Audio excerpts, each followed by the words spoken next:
بسم الله الرحمن الرحيم. عايزين نعرف ايه الفرق بين كاميرا الايفون وكاميرات الموبايلات التانية. هل في فرق هنا جوهري لدرجة ان احنا ندفع مبلغ كبير زي ده؟ في كل سنة الشركات بتحاول تعمل كاميرات عشان ايه؟ يعني توسع الشغل اللي عندها، تدي مميزات اكتر من السنة اللي قبلها. لو جربنا كاميرات الموبايلات المختلفة تمام هنستنتج ان احنا عندنا هنا مشكلة كبيرة، هي ان في حاجة اسمها الميجا بكسل. الميجا بكسل ده هو اللي مسؤول عن الصور، تمام؟ الصوره تطلع واضحه ولا لا. عندك الميجا هنا رقم كام؟ الميجا هنا 12. لو تبص هنا 12 ميجا بكسل. طب ليه مثلا مش 108 مش 104 والكلام ده؟ هنعرف دلوقتي. طبعا ده افضل، والدليل ان الكاميرا بتكون في الايفون تمام في برو 12 افضل من الكاميرات الثانيه اللي هي مثلا تكون 108 تمام، او مثلا اي رقم تاني فوق ال 12، لان الكاميرا الصغيره اللي انتم شايفينها دي، شايفين الكاميرا الصغيره دي، العدسه الصغيره دي ما بتشيلش اكتر من 12 بكسل. بكسل اللي هي وحده التصوير. زي ما نجيب مثلا كيلو خضار نقول مثلا كيلو القماش بالمتر، وحده القياس هنا بالبكسل. الكاميرا الصغيره اللي انت شايفينها دي ما بتشيلش اكتر من 12. يجي يقول لك هنا 12 ميجا بكسل. طب ايه الموضوع؟ ممكن اوسع الكاميرا وازود البكسل؟ ممكن، بس هو هنا في معظم الكاميرات لغايه مثلا عند 12 هنا مثلا، او عند ايه 14 مثلا تمام. في الابل ما كانش فيه الكلام ده، وايفون 12 ما كانش فيه الكلام اللي بيحصل ده. طيب امال ايه اللي بيحصل؟ اللي بيحصل ان الكاميرا بتكون ثابته. لو كان اعلى من 12 ميجا بكسل تمام، ايه اللي بيحصل؟ بيحصل ان هم يعني بيحطوا في الكاميرا دي بيخلوها مثلا 108، بيزودوا عدد البكسل، فبالتالي المساحه بتاعت البكسل هنا بتقل في التصوير. يعني ايه بتقل؟ البكسل الواحده بتعمل تفاصيل، حجم تفاصيل. يعني لما نيجي نبص هنا على الصوره دي هنلاقي هنا التفاصيل هنا غير التفاصيل هنا، مع ان دي 13 و14 ونفس كاميرا ايفون والكلام ده. لكن هو هنا هل هو زود هنا؟ طب سيبكم من دي، تعالوا اوريك بحاجه احسن بقى. شايف الصورتين اللي انت شايفهم دول متصورين بموبايلين. ده متصور ب 12 ميجا بكسل مثلا اي 14 مثلا. تعال شوف هنا دي متصوره بموبايل مش هينفع نقول اسمه، بس مش مشكله. ايه الموضوع؟ ايه الفرق بين الصورتين دول؟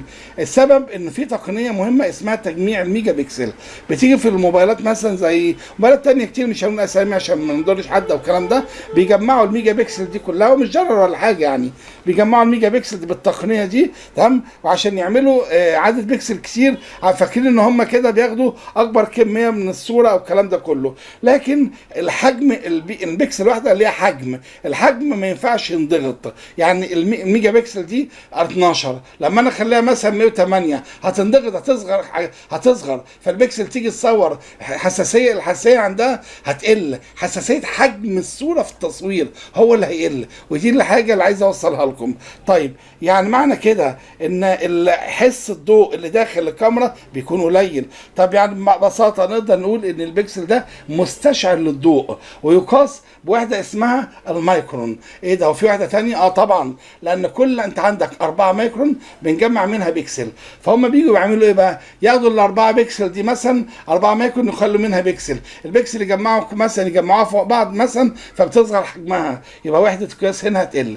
ودي الحته اللي انا عايز اوصلك. عشان كده في التصوير الليلي تمام بالذات البيكرون ده اللي هي في وحده التصوير اللي هي موجوده، اللي هي اصلا الاربعه منه بنعمل منها بكسل ده تمام، اللي هو المليون بيعملوا متر تمام. ليها وحدات تانية مش مهم هي تمام. في وحده البكسل في الايفون بتحس بالضوء، لان الضوء هنا بيكون عدد البكسل في مثلا في 12 تمام في الايفون، فبيكونوا 12 حقيقيين، فكل واحده بتكون كامله، بتحس بالضوء الليلي كامل، فبيجيب لك كل التفاصيل كامله. زائد ان هو عنده معالج طبعا على مستوى عالي الايفون، فحبينا نوضح الموضوع ده.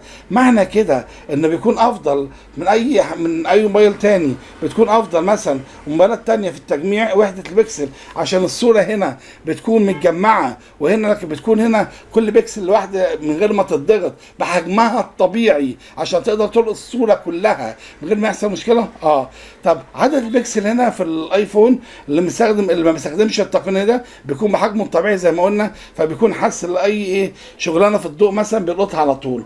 طب البكسل في التليفونات التانيه لما بتتجمع بيحصل ايه؟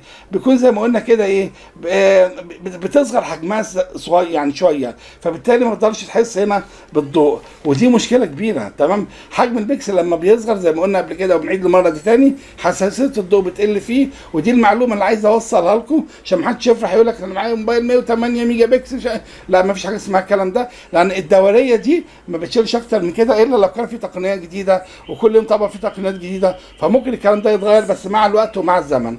طيب معنى كده ان عدد البكسل هنا مش ضروري لما يكون كتير بيكون الدنيا صح قوي. طيب في شركه تقول لك مثلا 108 ميجا بكسل زي ما قلنا، احنا بنعمل ايه في الكلام ده كله؟ بنقول له لا معلش احنا فاهمين الموضوع، بس الصوره هنا بالليل مش هتكون واضحه قوي، بس عشان نكون بس ايه العمليه تكون واضحه بالنسبه لنا. طب في تفاصيل اعلى من كده، الكاميرات الثانيه في حجم الميجا بكسل تمام بتلقط عدد ومساحه. العدد بيكون فيه جواه حجم، الحجم لو ما لقطش صح بتاع البكسل ما بيلقطش الصوره، ما بتظهر صح في الليل بالذات. بضوء النهار ما بيفرقش كتير بين كلهم وبعض، خلي بالكم من المعلومه دي. في ضوء النهار العمليه بتبقى قريبه شويه عشان ضوء النهار بيكون قوي مع الضوء اللي احنا ايه بنعمله. طيب في ايه تاني عايزين نقوله؟ عايزين نقول مثلا ان تجميع البكسل، ان كل 4 زي ما قلنا بيكونوا ايه بيعملوا ايه، ولا بيجمعوا مثلا بكسل واحده، هم بيعملوا التقنيه دي والكلام ده. وطبعا قلنا الحاجات دي ما بتكونش مظبوطه قوي في موضوع بالليل، عشان كده عايزين هنا نقول لك ايه، وحدات تجميع البكسل دي ما بتكونش بنفس الجوده، ما تعتمدش عليه وتقول انا عندي مثلا تليفون ميجا بكسل مش عارف ايه والكلام ده كله، لا الكلام ده مش صح قوي. تمام، بيقول لك ان التكبير اعلى من كده ما بيكونش ايه مظبوط، وتاخد بالك منه. الحفظ بطريقه افضل تمام في السوفت وير بتاع الايفون، ودي معلومه بقى مهمه قبل ما اختم لازم اقول لكم. الايفون لما بيجي يحفظ الصوره بيحفظ كل تفاصيل الصوره، بيحفظ تفاصيلها كلها، ما بتكونش ناقصه حاجه، وبيعمل لها معالجه خاصه ممتازه جدا، عشان كده بيقدر يحافظ على الصوره اللي تم التقاطها، ما بتحصلهاش تلف او دمج او خطوط كتير منها او حاجه زي كده. ده كل الموضوع باختصار. في حاجه بس بسيطه عايز اضيفها، الكاميرا الكبيره اللي هي احنا بنقدر نصور بيها، اللي هي في عدسه كبيره ما فيهاش موبايل، كاميرا عاديه بنشتريها، الصوره العدسه بتاعتها بتكون كبيره، فدي بتاخد اكتر من 12 ميجا بكسل. يعني انت لو عايز اكتر من كده في عدد بكسلات بس تكون واضحه وسليمه، لازم تشتري كاميرا عاديه وما تعتمدش ساعتها على كاميرا الموبايل لو كانت دي هتكون شغلانه ليك. وده حاجه عايز اختم بيها، اي حد ليه اي سؤال ممكن يقولها في التعليقات ونرد عليه. شكرا لكم وربنا يوفقكم.